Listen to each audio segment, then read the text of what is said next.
Proverbs 17:21. He that begetteth a fool doeth it to his sorrow, and the father of a fool hath no joy. All children are born with a foolish heart that defaults to selfishness, sloth, and sin. In Psalm 51:5 it says, Behold, I was shapen in iniquity, and in sin did my mother conceive me. In chapter 58, verse 3, it says, The wicked are estranged from the womb. They go astray as soon as they be born, speaking lies. God has given to parents the responsibility to expel this foolishness. In Proverbs 22:15, it says, Foolishness is bound in the heart of a child, but the rod of correction shall drive it far from him. Proverbs 23, verse 13 and 14 says, Withhold not correction from the child, for if thou beatest him with the rod, he shall not die. Thou shalt beat him with the rod, and shall deliver his soul from hell. Chapter 29, verse 15 says, The rod and reproof give wisdom, but a child left to himself bringeth his mother to shame. In Proverbs 26, verse 3, it says, A whip for the horse, a bridle for the ass, and a rod for the fool's back. The parent that abdicates their God-given authority to correct and discipline their child will experience great heartache.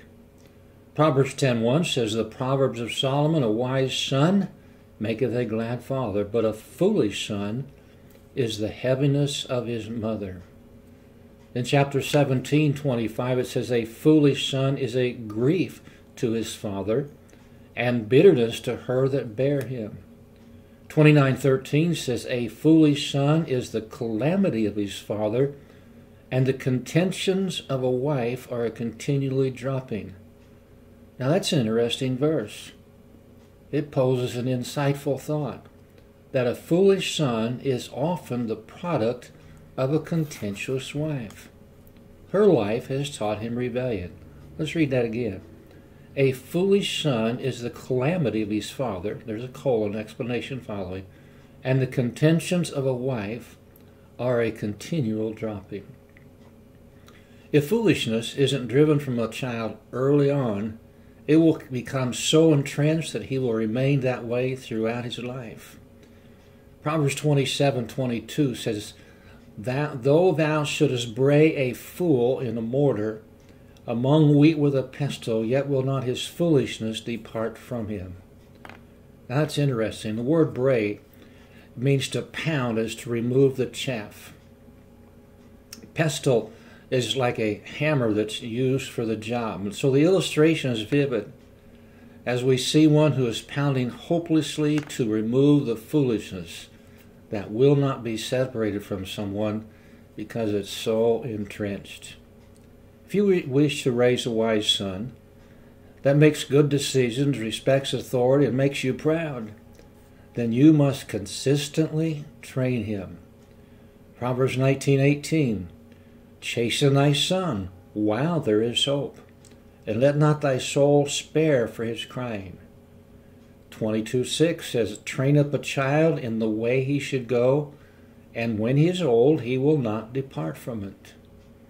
22:15, Foolishness is bound in the heart of a child, but the rod of correction shall drive it far from him. 29:15, The rod and reproof gives wisdom, but a child left to himself bringeth his mother to shame. 2 verses later it says, Correct thy son, and he shall give thee rest. Yea, he shall give delight unto thy soul. Remember something very important. Chastening is love.